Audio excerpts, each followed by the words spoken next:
Hey guys, it's Fun Emily, and in today's video, I'll be giving you some tips on how to start your softball/baseball career. Because lately, I've been getting into softball and baseball, and if I didn't know these couple tips, I don't think I would have ever started.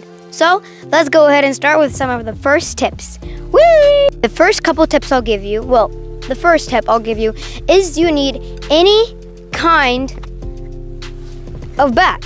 So you have a plastic bat. You can even just use a really hard stick and it could hit it off. But I'll recommend using a really big bat that has one of those big thingies. And this would be a good starter bat.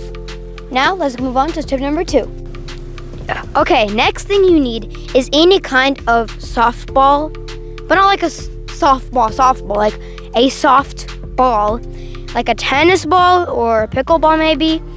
But I wouldn't recommend using a baseball or softball because that can really hurt you if you get hit with it, or if you hit it too hard with a bat, it can vibrate through your hands and it will hurt. Trust me, I've learned that from my first time. So let's go ahead and start with the tennis ball. Okay, so now we've got our two materials, the bat and the tennis ball. Let's go ahead and give you the number 3 tip. Okay, the number 3 tip is you might want to buy one of the T-ball stands so you can practice your batting. But if you don't, I'll teach you how to play fungo golf, which you don't really need to play with other people. You can just play it by yourself.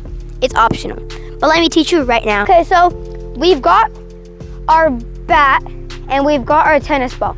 All I want to do is whatever your batting position is at, which since we're on this bat, I'll put my hand in the middle and my other one right there. So take your tennis ball, throw it up in the air and try to hit it as hard as you can and as far as you want. So hit a target, and how close you get, measure it every single time and see how close you can actually get. See the progress. So here is mine. Ready? Yeah, that failed. Attempt number 2. Guys, there's literally a garbage truck behind me. Okay guys, attempt number 2. Ready? That's what I'm talking about. Ooh. Yeah, my position wasn't the best, but it's just because you're using one hand, it's kind of harder. If you had a batting tee, you could have went and you could have actually swung really good. But for starters, that's really good. Let's move on to the next tip. Okay, so as you're getting used to your bat, you might move on to this bat. A more metal bat, that's more bigger. But to measure your length, you need to go from the middle of your chest to the tip of your hands. And that will kind of be the length of your bat. I've heard of that before. So you just want to take it. Yeah.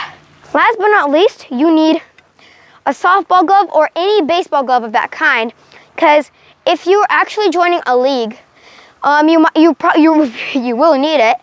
But if you're not, you can just practice batting. You can practice catching too, but just with your hands if you're not planning to get one.